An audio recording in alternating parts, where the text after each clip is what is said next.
बिस्मिल्लाहिर्रहमानिर्रहीम। अस्सलाम वालेकुम। देसी टीवी यूएसए के प्रोग्राम सफ़र रोशनी के साथ मैं हूं दानिश मलिक। नाज़रीन ग्रामी, आज के इस एपिसोड में हम आपको एक ऐसी कहानी बताने जा रहे हैं जो कि एक ख्वाजा सरा की आप बीती है। किस तरह से उसको बचपन से ही घर में अजियत का निशाना बनाया जाता रहा और उसके अपने वालिद ने उसे घर से घसीट कर बाहर निकाल दिया। तो चलिए बढ़ते हैं आज की कहानी की जानिब। मेरी उम्र 9-10 बरस की थी जब अब्बा ने मुझे ज़मीन पर घसीटते हुए घर से बेघर कर दिया था। मैं चीख चीख कर तुम्हें पुकारता रहा मगर तुम बेहिस्सो हरकत सहमी हुई मुझे तकती रही। वाहिद रवानी तुम्हारे आंसुओं की थी जो अब्बा के गैज़ो गज़ब के आगे भी थमने को तैयार ना थे। तुम्हारा हर आंसू इस बात का सबूत था कि तुम अब्बा के इस फेल से बहुत नाला थी, मगर अब्बा की हर बात पर सर तस्लीम खम करने पर मजबूर थी। मोहल्ले वालों के ताने, रिश्तेदारों के तंज और लोगों की चुभती हुई निगाहों से जब अब्बा बेकाबू हो जाते तो फिर अपने काले चमड़े की चप्पल से मेरी चमड़ी उधेड़ते। अपने जिस्म पर चप्पल से बनाए गए नक्श लिए मैं उस काल कोठरी की तरफ भागता जो पूरे घर में मेरी वाहिद पनाहगाह बन गई थी। पटाई का दिन जब रात में ढलता तो तुम अब्बा से छुपकर दबे पांव आती, मुझे सीने से लगाती, अपने दुपट्टे से मेरे जख्मों की ठकोर करती, मेरा सर अपनी गोद में लिए घंटों मेरे पास बैठी रहती। मुझे चुप कराते कराते तुम्हारी अपनी सिसकियां बंध जाती। आहों और सिसकियों की गूंज के अलावा इस काल कोठरी में कुछ सुनाई ना देता। हम दोनों आंसुओं की ज़बान में बात करते। मेरे आंसुओं में अनगिनत सवाल होते कि आखिर क्यों अब्बा की नफ़रत की ख़ास अनायत मुझ पर ही है। आखिर क्यों घर में मेहमानों के आते ही स्टोर के तंगो तारीक कमरे में घर के हर फालतू सामान के साथ मुझे बंद कर दिया जाता है, और जब तक अल्लाह की रहमत हमारे घर से चली नहीं जाती मुझे रिहाई का परवाना क्यों नहीं दिया जाता। ये रहमत हर बार मेरे लिए जहमत क्यों बन जाती है। मगर अम्मा, मेरे हर सवाल के जवाब में तुम खामोशी से मेरे ऊपर मोहब्बत भरी निगाह डालती और कुछ ना बोलती।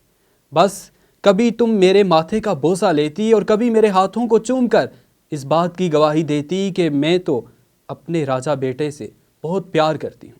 एक सवाल करते करते मैं थक जाता और नींद की आगोश में चला जाता कि आखिर मेरे से ऐसी क्या खता हुई जो मैं अपने दूसरे बहन भाइयों की तरह अब्बा के प्यार का हकदार नहीं।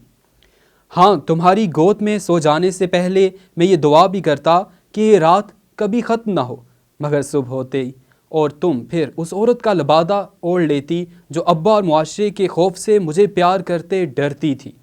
जिस दिन अब्बा ने मुझे घर से निकाला उस दिन मेरा कसूर बस इतना था कि मैंने तुम्हारी सिंगार मेज़ पर रखी हुई लाली से अपने होंठ रंग लिए थे, तुम्हारा सुर्ख दुपट्टा सर पर रखे, तुम्हारे हाथों के कंगन अपनी कलाई में डाले, तुम्हारी टिक टिक करने वाली जूती पहनकर खुश हो रहा था।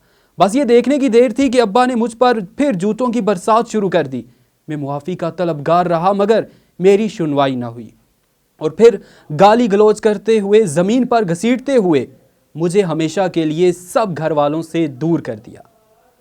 मेरे लिए अब्बा के आखिरी अल्फाज ये थे कि आज से तू हमारे लिए मर गया। ये जुमला सुनते ही मेरी हाथों की गिरफ्त जिसने अब्बा के पैरों को मजबूती से पकड़ा हुआ था कमज़ोर पड़ गई। मेरी गिड़गड़ाती हुई ज़बान खामोश हो गई, मेरे आंसू थम गए, क्योंकि मैं जानता था कि अब्बा अपनी कही हुई बात से कभी नहीं फिरते और तुम अम्मा अब्बा के किसी भी फैसले के खिलाफ जाने की हिम्मत नहीं रखती। इसके बाद अब्बा मुझे हमेशा के लिए यहाँ छोड़ गए जहाँ एक गुरु रहता था। अमजद की जगह मेरा नाम अलीशा रख दिया गया। मुझे नाच गाने की तरबियत दी जाती, मुझ पर नज़र रखी जाती, लेकिन मैं जब कभी मौका मिलता तुम्हारी मोहब्बत में गिरफ्तार अपने घर की तरफ दीवाना वार भागता, मगर अब्बा का आखिरी जुमला मुझे दहलीज पार करने से रोक देता। दरवाजे की ओर से जब तुम्हें गर्मा गर्म रोटी उतारते देखता तो मेरी भूख भी चमक जाती, और फिर तुम अपने हाथों से नवाले बना बनाकर मेरे बहन भाइयों के मुंह में डालती तो हर नवाले पर मेरा भी मुंह खुलता, मगर वो नवाले की हसरत में खुला ही रहता।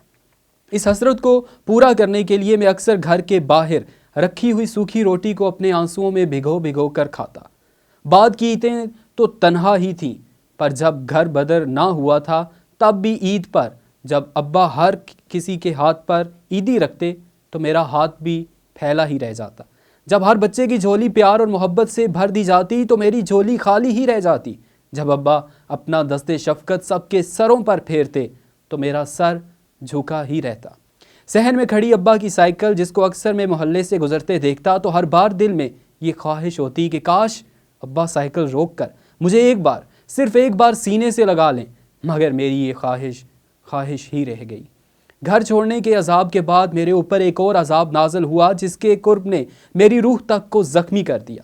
چند شرفا گرو کے پاس آئے اور مجھے اپنے ساتھ لے گئے، مجھے زبردستی بے لباس کیا اور اپنی ہوس کی بھینٹ چڑھا دیا۔ ماں، میں اتنا چھوٹا اور کمزور تھا کہ میں تکلیف کی وجہ سے اپنے ہوش کھو بیٹھا۔ پھر اسی بے ہوشی کے عالم میں مجھے گرو کے حوالے کر دیا گیا۔ پھر یہ سلسلہ ایسا شروع ہوا کہ میں روز ہی اپنی ہی نظروں میں گرتا رہا، مرتا رہا۔ کرتا بھی کیا میرے پاس کوئی اور دوسری پناہ گاہ نہ تھی۔ پھر اسی کام کو میرے گرو نے میرے پیشے کا نام دے دیا۔ میں گرو کے پاس سے کئی بار بھاگا، در در کی نوکری کی تلاش میں پھرتا رہا، مگر مایوسی کے سوا کچھ حاصل نہ ہو سکا۔ ہر بار گرو کے در پر ہی پناہ ملی۔ ہمارا وجود معاشرے میں گالی سمجھا جاتا ہے۔ ہمیں تو کسی کو بد دعا بھی دینی ہو تو ہم کہتے ہیں کہ جا تیرے گھر بھی مجھ جیسا پیدا ہو، حالانکہ ہماری رگوں میں بھی سرخ خون دوڑتا ہے۔ ہمیں بنانے والا بھی تو وہی ہے جس نے ان کو پیدا کیا، ان کے سینے میں بھی دل ہماری ہی طرح دھڑکتا ہے، تو پھر ہمیں کس بات کی سزا دی جاتی ہے؟ ہمارا جرم کیا ہوتا ہے؟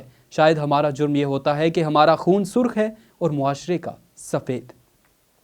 ماں، میں ساری زندگی جینے کی چاہ میں مرتا چلا کہ آج سفید خون رکھنے والے لوگ کبھی مذہب کی آڑ لے کر تو کبھی جسم فروشی سے انکار پر ہمارے جسموں پر گولیاں اتار دیتے ہیں۔